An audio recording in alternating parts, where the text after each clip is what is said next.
आज हम पढ़ेंगे पाठ 4 साहसी पायल। आइए बच्चों, एक साहसी पायल की कहानी है। तो आइए इस कहानी को पढ़ते हैं कि पायल में कितना साहस था। पायल अलवर जिले के एक गांव में रहती है। उसके घर के चारों तरफ हरे भरे खेत है। पायल बहुत हंसमुख बच्ची है। पढ़ाई के साथ साथ वह खेल कूद में भी सबसे आगे रहती है। एक बार वह अपने भाई और मित्रों के साथ घर के बाहर छुपन छुपाई खेल रही थी। एक दिन पहले तेज आंधी आने से बिजली का खंभा उखड़ गया था। उसमें से बिजली का एक तार नीचे लटक रहा था। खेलते खेलते पायल के भाई का पैर उस पर पड़ गया, जिससे उसे बिजली का तेज झटका लगा और वह वहीं पर खड़ा रह गया।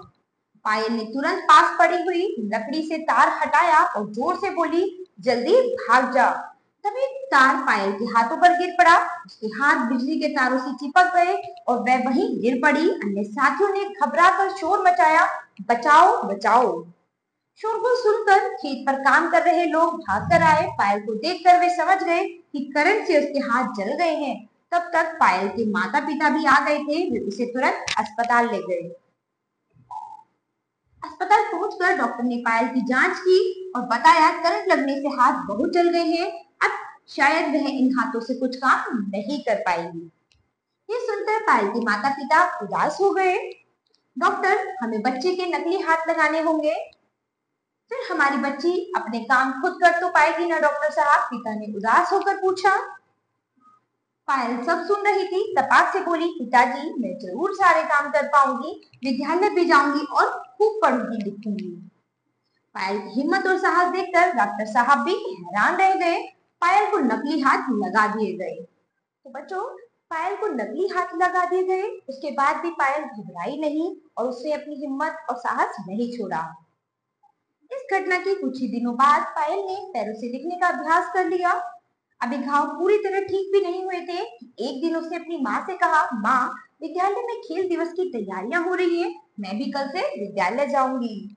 माँ, अभी तो तुम पूरी तरह स्वस्थ भी नहीं हुई हो बेटी। पायल कहती है, लेकिन माँ, मुझे दौड़ प्रतियोगिता में भाग लेना है। पायल के हौसले और उत्साह को देखकर माँ ने अनुमति दे दी।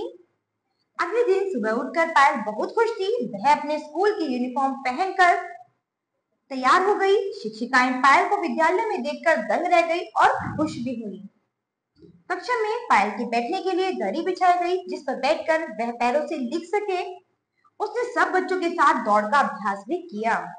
सभी शिक्षिकाएं और मित्र उसकी इच्छा शक्ति और साहस की प्रशंसा कर रहे थे। अपनी हिम्मत और साहस के कारण पायल आज अपने सहपाठियों और हम उम्र बच्चों के लिए प्रेरणा स्रोत बन गई है। तो बच्चों, यहाँ आप देख सकते हो कि पायल ने कितनी हिम्मत दिखाई, उसके अंदर कितना साहस था। उसके हाथ नकली लग गए थे, लेकिन उसने पैरों से लिखना सीखा। उसने प्रतियोगिता में भी भाग लिया। तो बच्चों, आपके पास भी जीवन में कभी कोई परेशानी आए, मुसीबत आए, तो आपको घबराना नहीं है, बल्कि साहस और हिम्मत के साथ काम करना है।